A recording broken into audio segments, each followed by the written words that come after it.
Let me start this video with a huge disclaimer. We're all probably pretty sick of politics right now. Agreed? Which is why any comments related to specific politicians will be removed, as well as anything that I deem to be off topic or hateful. Remember, this is business, and in order for us to all grow, we need to be able to sit down at the table like adults, sip our coffee, and have an unbiased conversation about the state of e-commerce. So, let's get into it.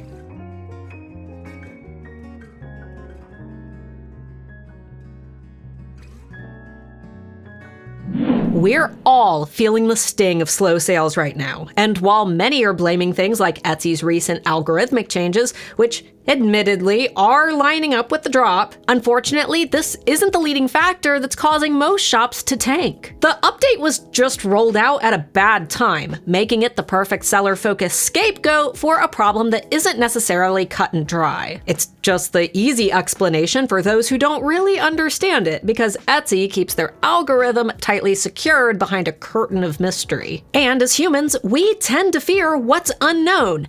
Deep water? Scary. Space? Scary. The dark? Pretty darn scary. Etsy's algorithm? Arguably scary. But blaming one easy-to-target issue isn't going to help us get any closer to understanding the actual problem when there are a lot of micro issues that are piling up to create a massive problem. It's death by 1,000 paper cuts. And while I don't personally have all of the answers, what I do have is raw, cold-cut, scientific data that every seller should consider before storming the Etsy forums. Because data is the sword that glows in dark places and allows us to cut through the curtain of theory until we can eventually narrow down on the truth. Oh, and by the way, my name is Starla, founder of the Handmade Alpha Academy for Etsy sellers and manager at erank.com, Etsy's most popular SEO tool. And in my line of work, science and data make up 90% of my job, with the other 10% being divided between the two holy C's, creativity and caffeine. And when it comes to a data set that can only truly be analyzed every 4 years,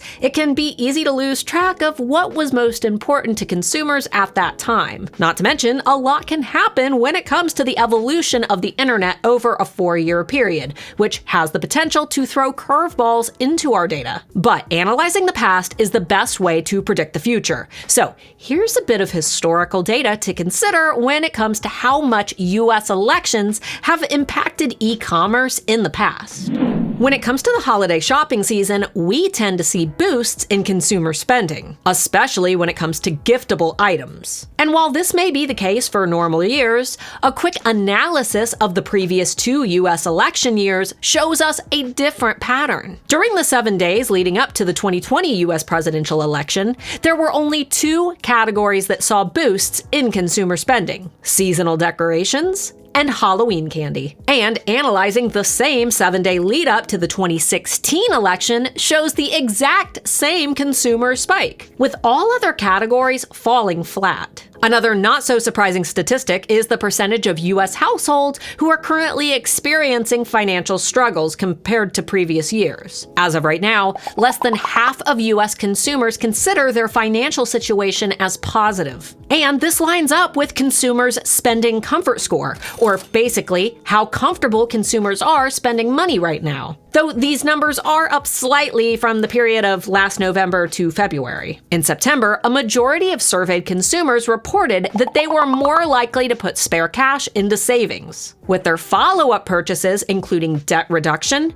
travel, and home improvement. Now, I find those home improvement numbers especially interesting because over at eRank, terms like home decor have been gaining relatively consistent popularity over the last few weeks. Though it is important to note that these searches are down significantly from last year. With this data, we can begin to paint a clearer picture about online consumer spending during election years. But what does this mean for the future? And can we expect things to bounce back after election season ends? Well, here's the good news. Despite the heated online political climate, consumers are still using their phones as much as ever. In fact, 72% of consumers surveyed stated that their phone usage remains the same during election season. And of those, 30% check their social media more frequently, a good indication that social media marketing is still key when it comes to capturing the attention during the busy holiday marketing season. Even more interesting, 35% of consumers spend more time watching videos while online, which again just goes to show how crucial it is to begin producing short-form video content through platforms like Instagram Reels. Oh, and by the way, if you need help with that, be sure to grab my free 30-day Instagram challenge kit up here because it'll help you build an entire month of marketing content for your business. Plus, it's free,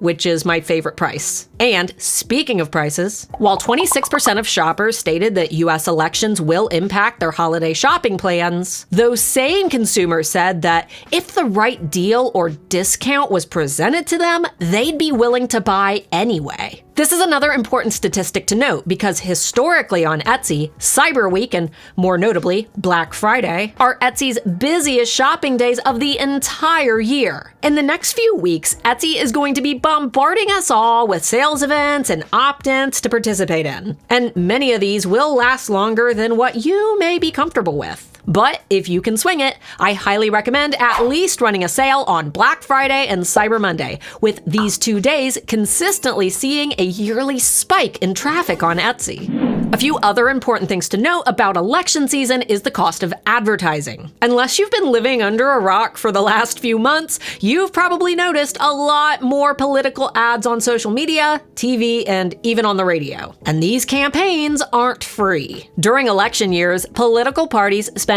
millions of dollars in order to broadcast their campaigns everywhere advertising takes place. And because of this, the cost of advertising goes up significantly. So if you've been thinking about running a social media or Google ad, right now may not be the best time. But it is a great time to experiment with Etsy ads, since Etsy isn't a landscape for political advertising.